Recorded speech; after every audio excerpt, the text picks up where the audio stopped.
Alrighty, thank you everyone for joining University of Atlantis Instructor Spotlight. I will let Magistra Beatriz introduce herself. All right, good evening, everybody. Thank you for joining us.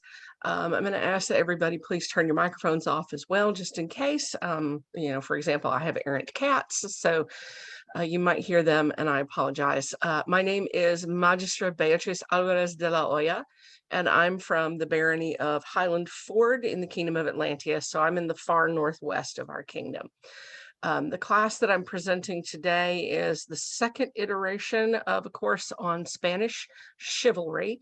It was developed in response to a challenge from Olaf Linnea Fitch-Carrigan, who basically dared me to sort of step outside my comfort zone of women's history and clothing. So here we are.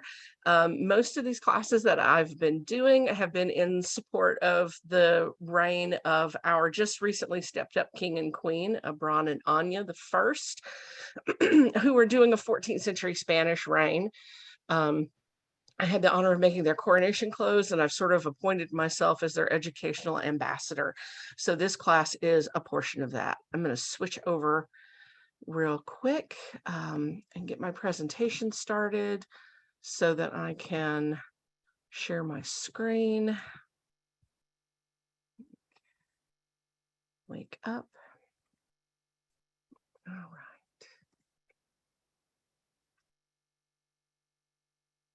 Okay, I'm hoping everybody can see the screen. Looking good. No, I don't want to copy the link. Of course, now it's gonna defy me. There we go. Not a day goes by that my technology doesn't try to thwart my will, either here or at work. All right, so this class is The Fair Flowers of Spanish Chivalry, from El Cid to Don Quixote. And what we'll cover during this session is just a brief introduction to the idea, the concept of chivalry as is found in most academic literature. We'll look at the concept of Spanish chivalry and where it came from. We'll take a brief look at some chivalric literature and then discuss the decline and final gasp of Spanish chivalry in Iberia. I'll also share with you some of my primary source documents that I used, and then my contact information. So the introduction, as I said, this is the second iteration of a class that I've already taught. The first iteration of the handout is on my website, and I'll have the link to that available, or somebody will drop it in chat. You're always welcome to plunder through my website. So the concept of chivalry was pretty much an overriding social and literary concept of the Middle Ages. There were basic chivalric values that really dictated the way a knight or a mounted noble military person would behave themselves. There are some very interesting discussions of the development of a code of chivalry as a form of social control. Later, I'll tell you about a particular podcast that I listen to that addresses that very concept. But mostly, I'm going to be looking at the literary concept and sort of personal behavior. So there are three different sort of groups of values, basic chivalric values, that will come up again and again. One are the warrior values, or duty to your lord. Those include the virtues of mercy, courage, valor, fairness, and protection of the weak and the poor. So a knight is expected to be loyal to their lord, to their local, whoever their paying master is, and to display the appropriate protective instincts, protective behaviors to people who are weaker and poorer than they are. They also have a religious duty, a duty to God, and those virtues also include protecting the innocent and protecting the church and the good in general. It also includes an idea of generosity or charity. And then there's courtly love, which is the one that we're probably most familiar with through our own romantic literature, and that is a duty to a woman in specific above all, and then to all women on another layer. So this involves, that very Arthurian ideal of courtly love, gentleness, graciousness, and protection of all women. I stole these images from the Codex Manessa because they are just beautiful illustrations of these concepts. So there's this system of chivalry across Western Europe, beginning in about the 10th or 11th century, that spreads largely across England, across France. France is really the center of what we consider to be classic chivalry.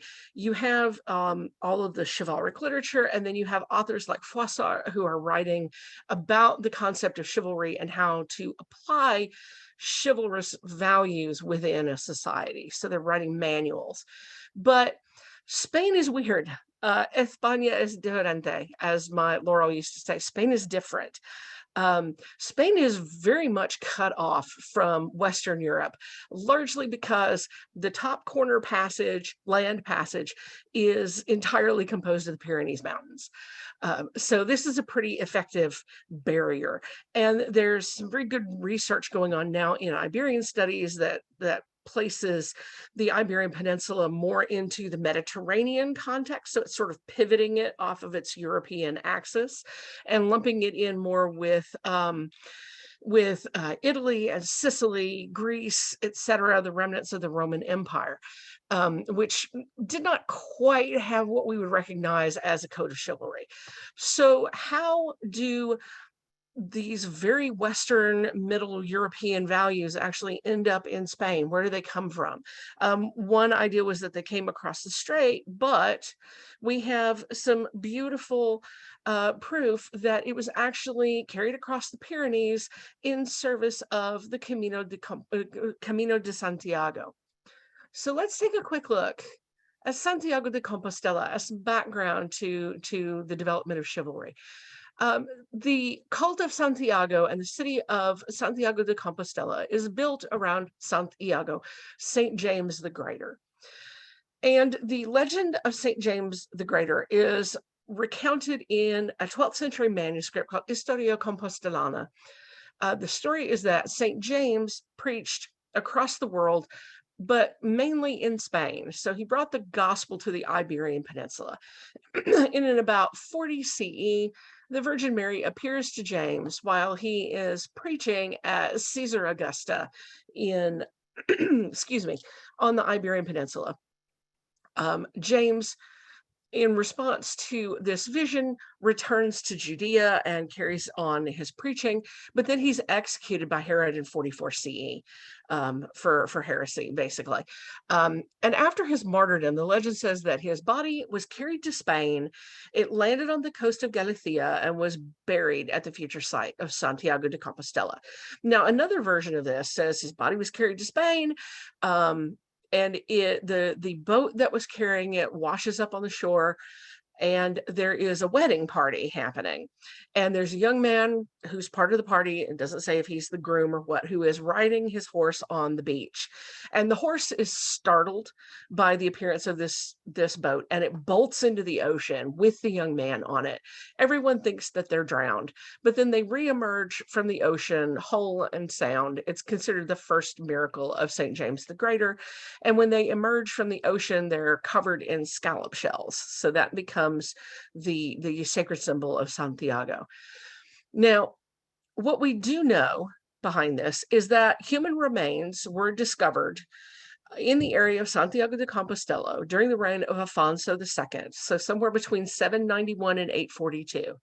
And Bishop Theodomir of Iria, who was a Christian Visigoth, finds these remains and declares them to be the remains of St. James the Greater. We don't know, but this begins the localized cult of Santiago. So Theodomir requisitions a chapel to be built to house the holy relics, and people begin to make pilgrimages to them. Another legend that grows up around Santiago is of Santiago Matamoros. And this lends to St. James's nickname, where the dead St. James miraculously appears to fight in a mythical Battle of Clavijo. And the Battle of Clavijo basically only exists in literature to reaffirm the existence of James, who also may or may not exist as such. But he is victorious against the Moors, and he earns the nickname Santiago Matamoros, or St. James the Moor Slayer. So this is our background for Santiago. So by the 9th century, the first routes of the pilgrimage route of the Camino de Santiago are first established. So we get our first mainly Iberian, a couple of Mediterranean, but a few pilgrims come through. And the cathedral at Santiago is the end point for the pilgrimage, and they take meticulous record of the people who complete the pilgrimage. So we know by the 10th century, French knights have arrived in the Iberian Peninsula because they have made the pilgrimage to Santiago and have signed the pilgrimage book. And these are most likely Frankish knights who came to the peninsula to protect other Christian pilgrims on their way to Santiago from the Muslim soldiers. And it's believed that this is where those chivalric concepts first start to arrive on the peninsula. They bring their literature and their values with them. Then in the 11th century, Spanish society just becomes captivated by the earliest chivalric literature coming out of Western Europe. They're really captivated by this concept of a knight of Christ, the Miles Christi. So the knight whose existence, whose service is dedicated to God at all times. And then to sort of help it along a little bit, the Knights Templar, as they start to move out of Europe and into the Iberian Peninsula, start establishing outposts along the Camino to protect pilgrims and to establish sort of a stronghold against the Moors. So this is where we first see the idea of chivalry creep into Spain. And this is one of the sort of igniting factors for adoption of chivalry as a whole. Now, all tied up in Spanish chivalry is this very sort of national identity that Spaniards have. These are some of the things that really set them apart from other forms of chivalry across Western Europe. And one of the major myths that drives the chivalric ideas of Spain is this idea of the loss of Spain, or what I'm calling the mythical legacy of the Visigoths. So the Visigoths are the ethnic groups that push the Romans effectively out of the Iberian Peninsula. They come in through the Frankish territories and the Gauls, and they sort of pick up some of the Germanics with them, and they completely take over the Iberian Peninsula. They are in the Iberian Peninsula until about 711, when the Moors conquer the peninsula, conquer all of the Iberian Peninsula, and sort of push the remnants of the Visigoths up into what become known as the northern Christian kingdoms across the top, like quarter of Spain. So the idea that sort of persists is that the Visigoths were the true Christians in Iberia. They are the true owners of the land, and they have been pushed out by the invaders. And there's this idea that the Visigothic kingdom was this one singular, united, strong Christian nation, rather than what it was, which was in reality a bunch of small kingdoms sort of clumped together. So in the 9th century is the first time we see this whole idea of both of reconquest and of a united Visigothic nation.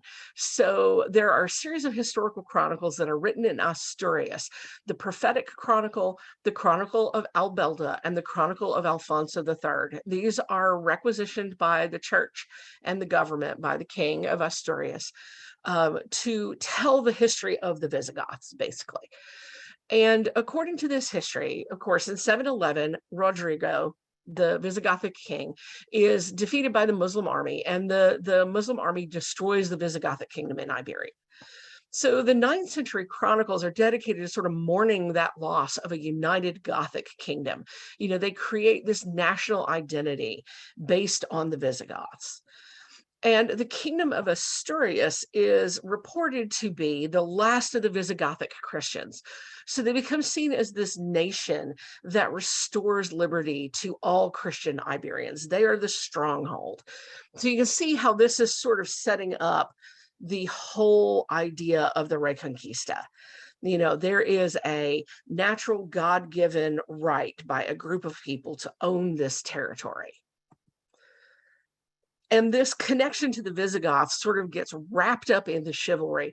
There's this notion of continuity between Asturias and the old Visigothic kingdom that really influences, like I said, the Reconquest and influences the sort of knightly class.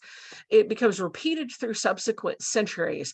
And I, as an academic, am compelled to point out that there's absolutely no historical record or archaeological record that shows that the Visigoths were connected in any way to all of the people who claim that they're connected to the Visigoths. So, for example, Alfonso VI of Leon y Castile is said to be descended from illustrious Gothic lineage. And this is what gives him his claim to his throne. Much the same was said about Alfonso the 11th.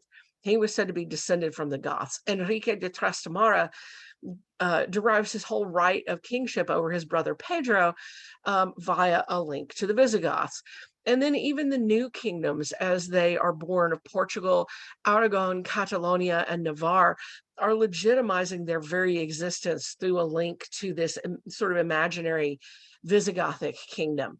And the knightly class counts its nobility as its link to the Visigoths. So it all goes back to who were the original people here, who were the first, who have the better claim.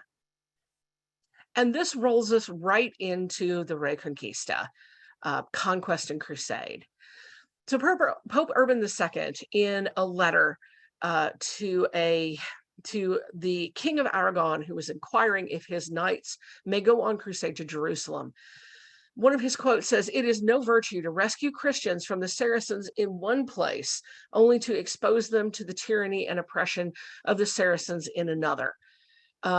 Spanish knights were forbidden from going on crusade to the Holy Kingdom. So Sancho I Ramirez, King of Aragon,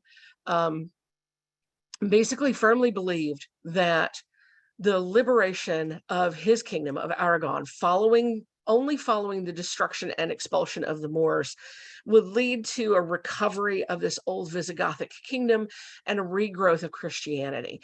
So it was commonly believed throughout the northern Christian kingdoms that the Moors had no right to claim the lands that they did in Iberia. So they are there basically illegally. So these lands were once Christian, and they're now held unjustly. And that concept of just and unjust forms the basis, the foundation for arguments for wars of conquest from the Reconquista all the way through to the Conquistadores. We'll talk about them towards the end. So this widespread belief, it trickles down to the average people, and it's actively influenced by the popes through the 11th and 12th century. We have a wonderful print on the right-hand side from one of Alfonso's books, Alfonso the El Sabio, of a Christian and a Moor exchanging an embrace before one of the great battles of their armies. So crusade, the definition that I'm working with, the short and sweet definition, is an indulgenced holy war. So it is a war that's declared by a religious leader such as a pope, and the the Pope has the ability to grant indulgences to those who participate in that war. In other words, they can grant absolution of sin, they can remove the need for penance for sin, they can guarantee immortal life. And then there's sort of a side benefit of generally, according to Spanish custom of warfare, if you were involved in a just war against an infidel, you are allowed to, once you kill or enslave them, first of all, you're allowed to kill or enslave them. Second of all, you're allowed to take all their stuff. So you get all of their property too. So it just so happens that you can get pretty wealthy in a crusade. So Pope Alexander II, who was on the papal throne from 1062 to 1073, really encouraged French knights to go on expedition into Spain. I believe it's Froissart that says that if a knight wishes to learn the arts of tournament, he goes to France. If a knight wishes to learn the art of war, he goes to Spain. So Alexander is pushing French knights into Spain, and he's framing it as a crusade before the first crusade ever happens. So in 1063, he issues a papal bull that instructs knights that are already on a journey to Spain to stop and confess, and they'll receive remission of their sins. So they will receive an indulgence of relief from penance and absolution of their sins, which directly equates the war in Spain with the Crusades in the Holy Land. So the idea, to relate it back to Urban's quote earlier, is that why should you go to Jerusalem to fight Muslims when there are Muslims right here at home? There's no more virtue in going to the Holy Land than there is in going to Castile and driving out the Moors. So Gregory VII, who was on the throne from 1073 to 1085, sort of carried out this Spanish crusade, as it's colloquially known, but he was really more concerned with making sure that the church retained all of the rights they possibly could in Spain. And then we hit Urban II, who is promising and handing out indulgences right to left, as long as they're staying in Iberia and not traveling to Jerusalem. So this layers on top of those chivalric values already. It layers on top of that idea of the Visigothic line being entitled to the Iberian Peninsula. So you have all of that wrapped up in the chivalric code. And then you have the growth of Spanish military orders. And when we think about the concept of warrior monks or holy monks, we think of the Templars, the Hospitallers, etc., the big orders who were out in Acre and out in the Holy Lands. And the Spanish military orders in large part grew out of those bigger organizations and worked alongside of them, and sometimes were reincorporated back into them. So let's take a look at some of these brotherhoods, because there are a few that exist still as awards, basically. So the oldest is the Order of Calatrava, and it's the first military order founded in Castile, and it was named for the fortress of Calatrava, or Calatrava, which was taken from the Moors in 1147. It was founded by decree of Pope Alexander III in September of 1164, and its specific purpose was to defend the southern borders of Castile. So by this time, the northern Christian kingdoms are starting to push down and starting to push the kingdom of Al-Andalus further and further south, until eventually it is just the Nasrid Empire of Granada sort of clinging to the southern edge of the Iberian Peninsula. And this is the whole process. We don't really know where their seat of worship was exactly. A lot of them worshipped at the Cathedral of Calatrava, but their religious rule were Cistercians. So they are Cistercian monks, technically. And their livery would be a white Cistercian mantle with the Red Cross of Calatrava. So if you're from Calontir or have spent any time in Calontir, you're going to recognize the Cross of Calatrava. The second oldest order is the Order of Santiago, which is, of course, named for St. James the Greater of Compostela. And it was founded in the 12th century to basically help everybody evict the Moors from Spain.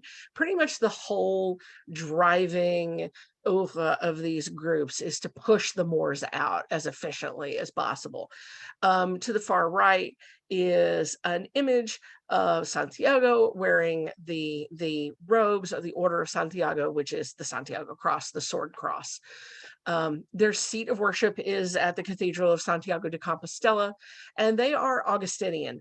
And the Augustinians tended to be a little more loosey-goosey than the Cistercians. The Cistercians were known for being pretty tough, pretty focused on that whole chastity thing. And the Augustinians were a little less strict.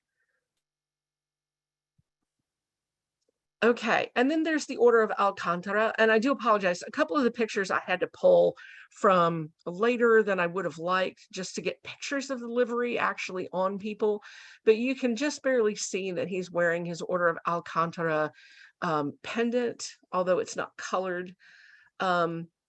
Alcantara was named for a city that was retaken from the Moors by King Alfonso XI of Leon in 1214.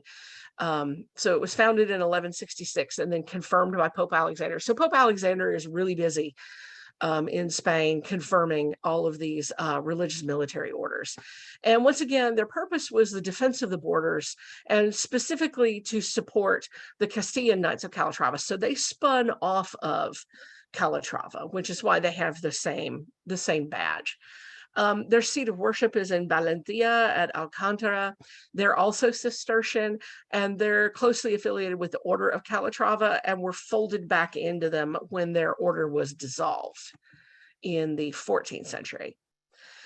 And then there's the Order of Montesa, which is a really fascinating double badge. It's got the standard equal armed cross over the cross of Calatrava.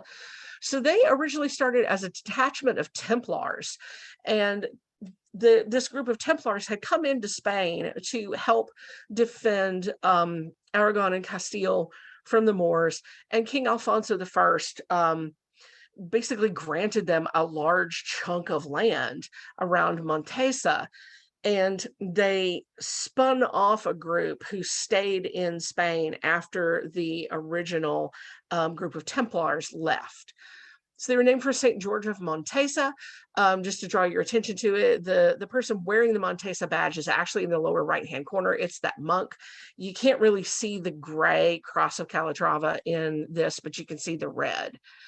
And they were there to defend the frontier against Moors and pirates. They were the only military order who was allowed to undertake ocean warfare. So they were often deployed against the Muslim Navy.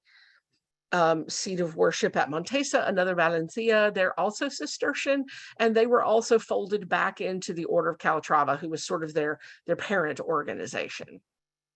I skipped a whole bunch. There's 6 or 7 more minor groups, but I did just want to bring up one really unusual one, that is the Order of the Hatchet. And the Order of the Hatchet was a sort of a singular group of people who received it for a singular incident and was immediately closed. But it is the only all-women's military order in Spanish history. And it was given to the women of a town who, when all of the men of the city had been killed defending the city against the Moors, put on their husbands' clothes and took up farm implements and successfully defended the city. So every woman who participated in the defense was awarded the Order of the Hatchet, and then it was immediately closed. Okay, so let's talk a little bit about chivalric literature. We're going to start with El Cid. El Cid, of course, an actual person, an actual knight, Rodrigo Diaz de Bivar, who lived from 1043 to 1099 in Castile. He was a knight and a warlord, and he participated in battles all across Iberia. He gained a huge amount of property in the ensuing time.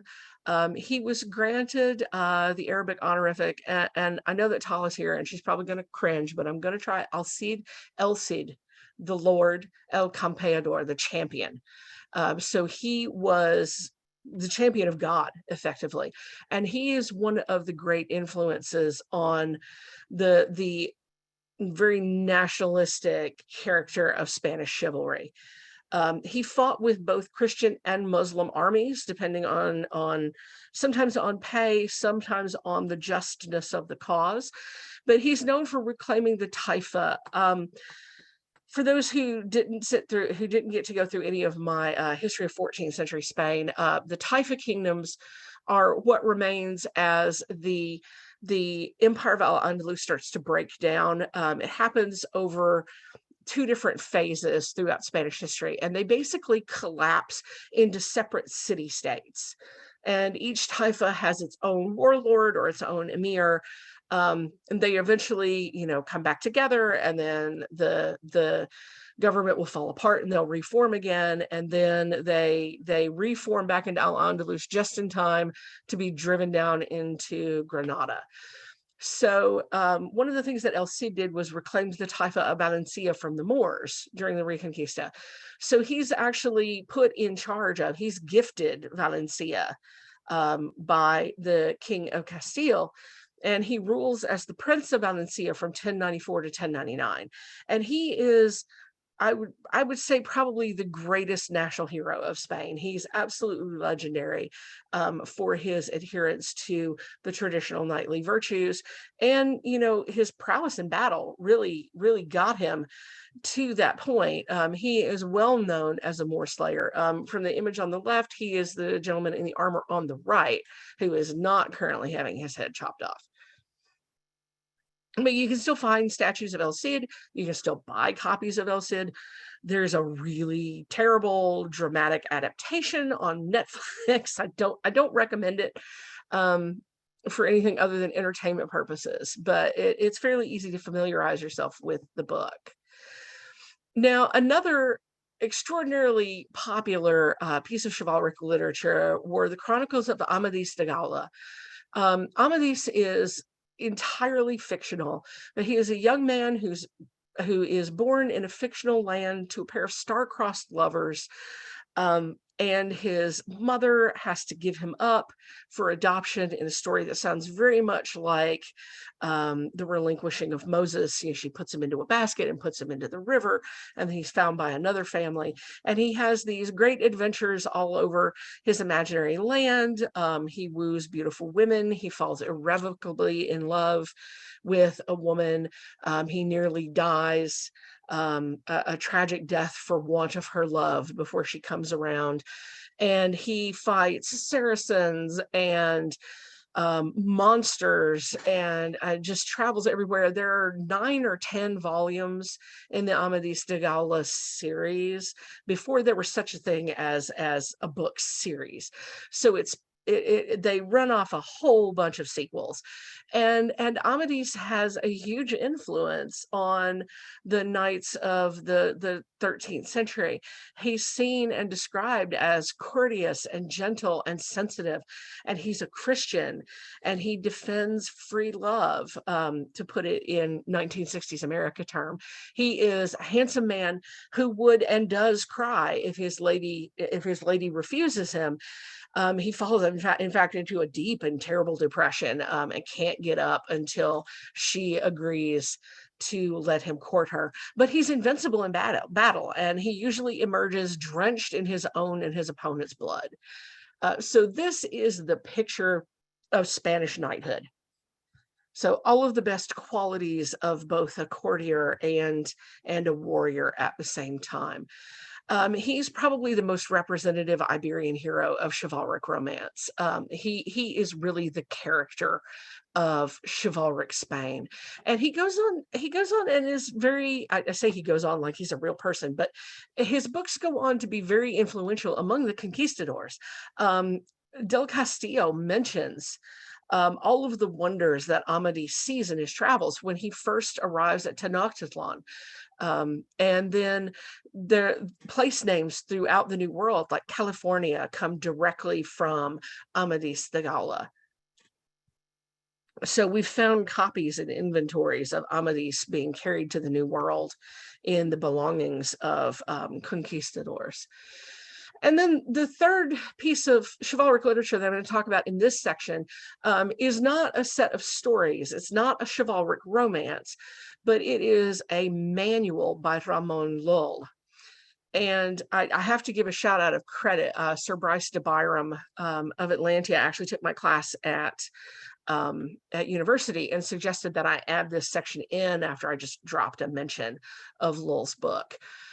So Ramon Lull was a self-educated peasant craftsman who becomes a monk after an ecstatic vision of the Virgin Mary. And one of the projects that Lull dedicates himself to is writing this work, the Book of the Order of Chivalry, or the Book of Knights and Chivalry. It depends on how the translator chooses to put it. And he wrote this work between 1274 and 1276. And his real purpose is to reform the concept of knighthood, because by the 13th century, the way Ramon Lull sees it is that the knights have sort of moved away from what their original purpose is. They've become wealthy, they've become very politically powerful, and they're not really keeping up what their image and their role is. So the Order of Chivalry becomes this text, and it is now for academics a classic text for understanding medieval knighthood as a whole. So according to Lull, knights had two places, at home and abroad. So at home, they're expected to be warriors and judges, and their whole job is to maintain order within the society. Like, they're nobles, they've been elevated to this position, they hold a special rule or a special remit. Now, abroad, their whole job is to unite under one banner of God against the infidels. So twofold purpose, maintaining order at home and fighting against the infidel abroad. And this book is actually incredibly popular. It runs to many printings. It spreads all the way across Iberia and up into Western Europe. It's reprinted. Of course, you can still get reprints now, but it's reprinted regularly well into the 19th century. So it sort of never loses its popularity. Now, the whole concept of Spanish chivalry basically really lasts until the end of the Reconquista, and then it begins this interesting and sort of slow decline. And according to Lord Byron, the death of Spanish chivalry can be placed squarely on Cervantes' shoulder. He says in one of his infamous poems, Cervantes smiled Spain's chivalry away. A single laugh demolished the right arm of his country. But that's not necessarily really the opinion that's held by most medieval scholars today. So there's a couple of theories on what happened, on how Spanish chivalry comes to an end. One, of course, it's all Don Quixote's fault. The second says it's probably the final expulsion of the Muslims from the Iberian Peninsula in 1492. And then other people say, well, no, it's the centralization of political power. And I'm taking it may be, an overly moderate stance, but I'm thinking that the last two really had the most to do with it. It's probably a small combination of all of these things. And the expulsion of the Moors, the loss of that enemy at home, I think is going to be one of the major ones. To your left, you'll actually see the sort of bob deal that was surrendered to Ferdinand and Isabella at the fall of Granada. So on January 2nd, 1492, Ferdinand and Isabella have led the Christian armies of Iberia against the stronghold of Granada. They've been under an 8-month siege by the Christian armies, and Granada finally capitulates and Boabdil surrenders. And then in 1493, so he sort of stays on and attempts to live in this new world that he finds himself in. But in 1493, he just abandons Granada as a project altogether, returns to Morocco, and dies like 40 years later. So he lives out the rest of his life in sort of peaceful obsolescence. And then there is one last real push to maintain the Moorish presence. And that's the first rebellion of the Alpujarras from 1499 to 1501. And it is a group of Moors who have been living under Christian rule. They've been living up to the terms of the Treaty of Granada, which was actually surprisingly generous, not exactly what we would call generous, but more generous than might be expected after a generation of warfare, several generations. So this group of rebels rise up against the Christian rule, and Ferdinand and Isabella's Yes, and descendants immediately terminate the Treaty of Granada. So they end all Muslim rights in the kingdom, and they tell all of the Moors that still remain, you have a choice. You can either convert to Christianity, you can get out now, or you can die. And they give them a very short amount of time to do that in. So by the end of 1492, but by 1501 at the latest, this enemy at home is gone, and the religious aspect of the Reconquista has been completed, and really the territorial aspect has been completed. So at this point, it sort of becomes, well, what is a warrior knight to do when there's no one left to fight? And then at the same time, we also have this problem of the centralization of power in Iberia. So Ferdinand and Isabella are really struggling to unite Castile Aragon and sort of establish a single source of all political power. And the problem with the military orders of knighthood is that they are immensely powerful, wealthy, and hold a lot of territory and a lot of sway in Iberia. And they are a direct threat to royal rule. Many of them answer to the head of their order rather than to the local or the national government. Then the head of the order answers directly to the church.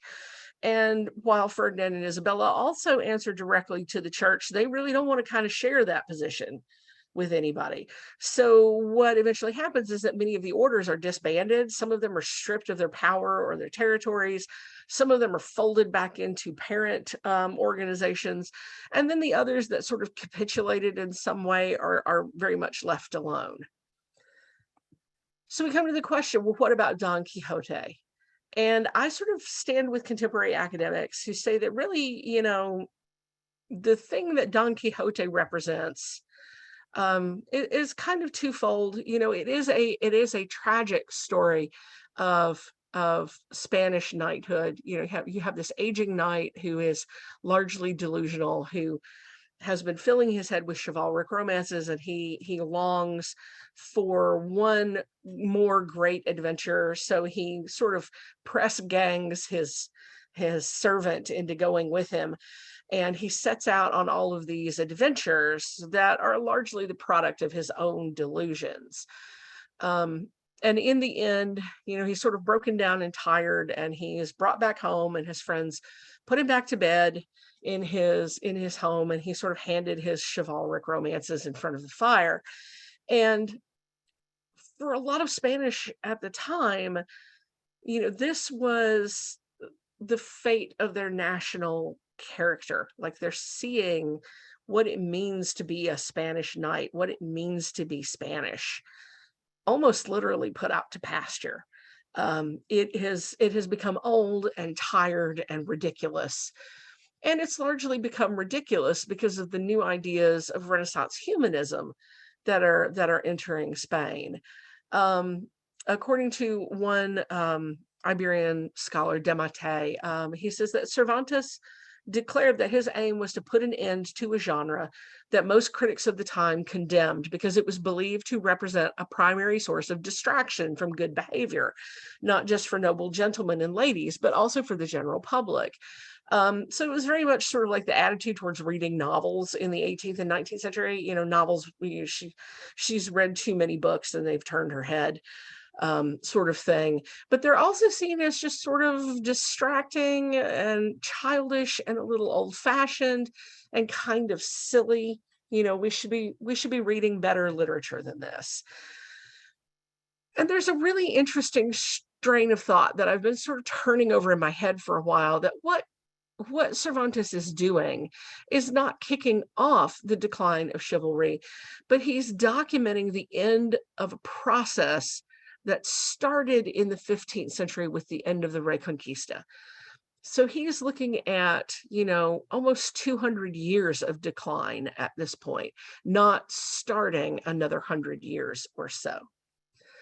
So I think the argument that it's more credited to the shifting political and religious landscape in Iberia is really a lot more to blame than a single author. Although, you know, Cervantes probably helped the decline along a little bit. And then we have one moment where chivalry tries to give one last gasp for life, in a very sort of cockeyed sort of way. And that's with the conquistadors in the New World. Bernal Diaz de Castillo is famous for saying, "We came here to serve God and the king, and also to get rich." So this sort of encapsulates a little bit of their influence from chivalry, but the reality of their situation. As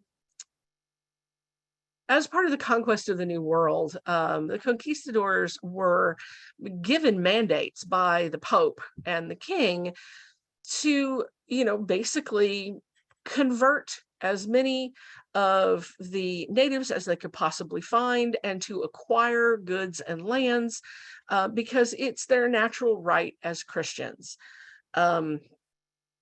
They would often land on the shore of a new land, read out a proclamation in Spanish that says to all of the native people gathered, you know, this land now belongs to the crown of Spain. You are now Spanish citizens, etc. The problem being that they read it in Spanish and the natives didn't speak Spanish yet. So there's a conquest division where the Spanish forays into the New World are really driven by a desire to acquire lands and goods, but it has that natural right element. And then there's also the duty of conversion. And there's this fun little loophole in this where if a native refuses conversion, it's seen as refusing cooperation with the new Spanish lords, which is perpetrating an act of war, which then justifies either killing or enslaving them all and taking all of their stuff. So it's a lot of the same tactics that you see in the Reconquista. In fact, the encomiendo system that's transported from Iberia into the New World, in which they have these giant plantations and the local natives are forced to work on it for pay, which was not usually very much, under the watchful eye of a Spanish lord, was actually first deployed by many of the combat knights in the Reconquista, who were, you know, then granted land, and they would enslave Muslims to work on their property as well. So you see kind of, you know, those ideas that grew up during the Reconquista, during the Spanish Crusade among the knightly class, tilted a little to the violent side, even more so than normal. And this is often seen as the sort of last emergence of chivalric ideals. All right, I'm going to show you some of my resources. Of course, Don Quixote by Miguel Cervantes Saavedra. If you look this up on my website, I have links to as many free copies as I could find. So Ramon Lull's Book of the Order of Chivalry is available through JSTOR or online through Amazon. Amadis de Gaula is available for free online, as is the Lay of the Cid, the poem of El Cid, at sacredtexts.com. So this is me. My website is SpanishSeamstress.com. I have a Facebook page that is also Spanish Seamstress. You guys are always welcome to contact me at any time. I'm adding more stuff to my website as we speak, and I'm starting to ponder the next iteration of this class, which will probably be the influence of Muslim ideas on the concept of Western chivalry. So I'm going to stop sharing my screen. And if we want to stop recording, Holly, we can go ahead and have a question and answer session.